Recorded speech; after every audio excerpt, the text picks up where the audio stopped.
Start. Uttar Pradesh विधानसभा चुनाव के 4 चरण पूरे हो चुके हैं और 5वें चरण के मतदान की तैयारी है।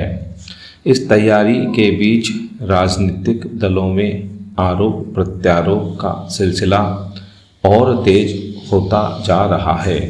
विकास और जनहित के मसलों के साथ शुरू हुआ चुनाव प्रचार एक दूसरे का उपहास उड़ाने और यहाँ तक कि बेतुके बयानों तक पहुँच गया। हद तब हो गई जब एक दूसरे पर निशाना साधने के क्रम में गधों तक का जिक्र होने लगा। मुख्यमंत्री अखिलेश ने प्रधानमंत्री मोदी पर हमला करने के लिए अमिताभ बच्चन के एक विज्ञापन का उल्लेख करते हुए जिस तरह यह कहा कि सदी के महान नायक को गुजरात के गधों का प्रचार नहीं करना चाहिए, उसकी उम्मीद नहीं की जाती थी। लेकिन सच यह भी है कि एक दूसरे पर हमला करने में कोई पीछे नहीं रहा। भाजपा अध्यक्ष अमित शाह ने कांग्रेस, सपा और बसपा को कसाब की संज्ञा दी तो कांग्रेस उपाध्यक्ष राहुल गांधी ने प्रधानमंत्री को गब्बर सिंह बताया। इसी तरह बसपा प्रमुख मायावती ने नरेंद्र मोदी के नाम की व्याख्या दलित विरोधी व्यक्ति के रूप में की।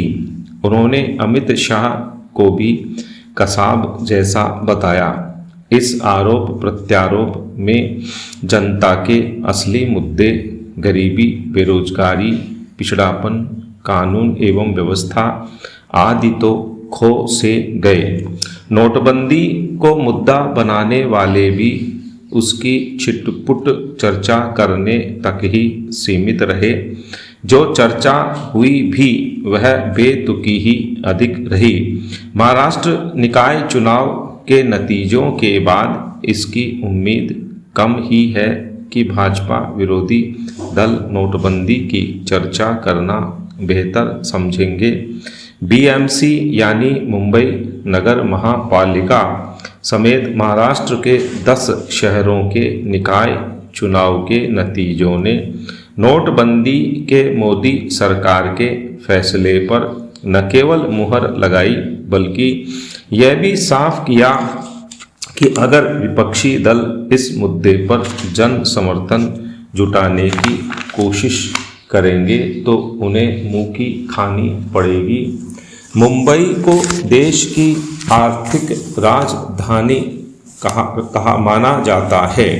विपक्षी दलों का आरोप था कि नोटबंदी का बड़े शहरों में ज़्यादा असर हुआ है, लेकिन मुंबई, पुणे, नागपुर आदि शहरों में भाजपा को जैसी कामयाबी मिली उसके बाद इस पर कोई संशय नहीं रह गया कि जनता ने इस निर्णय को सराहा। यह संभव है कि इस नतीजे के बाद उत्तर प्रदेश के जिन क्षेत्रों में चुनाव शेष रह गया है वहां के मतदाताओं के मन में नोटबंदी को लेकर बचा खुचा संशय भी समाप्त हो जाए।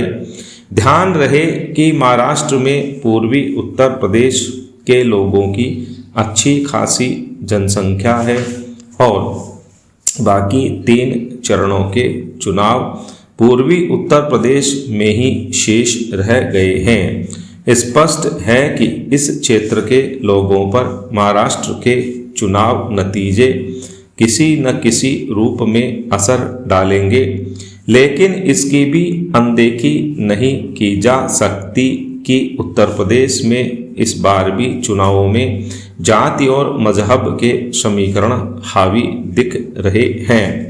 इसका एक बड़ा कारण आरोप प्रत्यारोप की राजनीति ही है।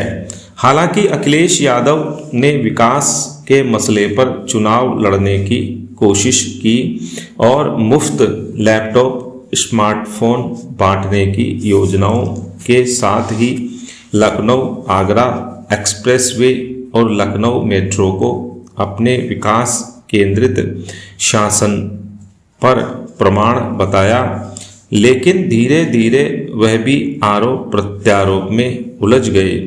आज अगर विकसित राज्यों की तुलना में उत्तर प्रदेश पिछड़ा है तो इसका मतलब है कि शासन की प्राथमिकता में कोई न कोई बड़ी कमी रही।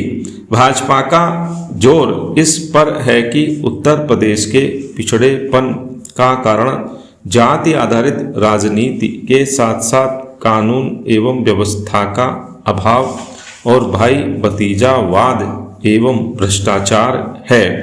बसपा भी इन्हीं मुद्दों पर सपा को कटघरे में खड़ी कर रही है।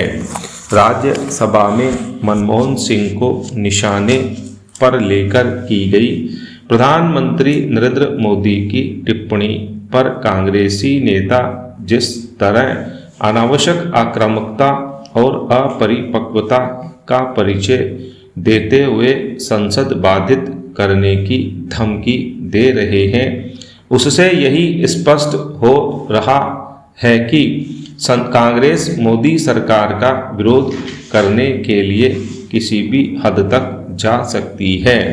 संप्रग सरकार के समय के घोटालों की याद दिलाते हुए प्रधानमंत्री मोदी ने मनमोहन सिंह पर रेनकोट पहनकर बाथरूम में नहाने की कला जानने का जो कटाक्ष किया, उसका आशय यही था कि एक के बाद एक घोटालों के बाद भी वह किस तरह उनकी जिम्मेदारी से बच निकले।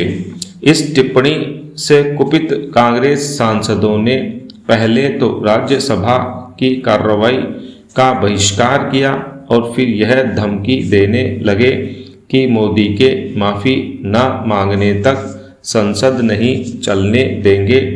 मनमोहन सिंह पर मोदी के कटाक्ष से कांग्रेस का असहज होना समझ में आता है, लेकिन संसद न चलने की धमकी देने से तो उसकी सामंती मानसिकता की ही झलक मिलती है। लगता है कि कांग्रेस यह समझ बैठी है कि उसे तो विरोधी नेताओं के खिलाफ कुछ भी कहने बोलने का अधिकार है, लेकिन विरोधी नेता ऐसा कोई अधिकार नहीं रखते। आलोचना करने वालों को आलोचना सुनना भी आना चाहिए। कांग्रेसी नेता अक्सर गांधी परिवार की आलोचना पर ऐसे व्यवहार करते हैं जैसे आलोचकों ने ईश निंदा कर दी हो। क्या गांधी परिवार अथवा उसके करीबी नेता किसी भी तरह की आलोचना, निंदा या हास परिहास से परे है? यदि ऐसा कुछ नहीं है तो फिर संसद ठप करने की धमकी क्यों? कांग्रेस उपाध्यक्ष राहुल गांधी समेत अन्य कांग्रेसी नेता यह साबित करने की कोशिश कर रहे हैं कि उन्हें मनमोहन सिंह के सम्मान की बहुत अधिक चिंता है। साभार श्री विष्णु आर्ट प्रेस, इलाहाबाद, प्रयागराज। धन्यवाद।